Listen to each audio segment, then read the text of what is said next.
So, good morning mga ka-farmers. Ngayon po ay yung ating mga bagong bili na biik ay basa po yung dumi mga ka-farmers. Ayan po. Ayan. Basa yung kanilang dumi.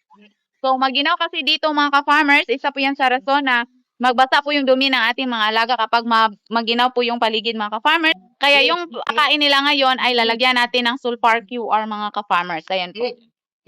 So, wet feeding na po sila.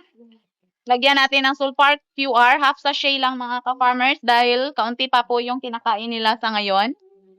So, ito po yung powder na gamot namin para sa basang dumi ng mga biik mga ka-farmers dahil less hassle.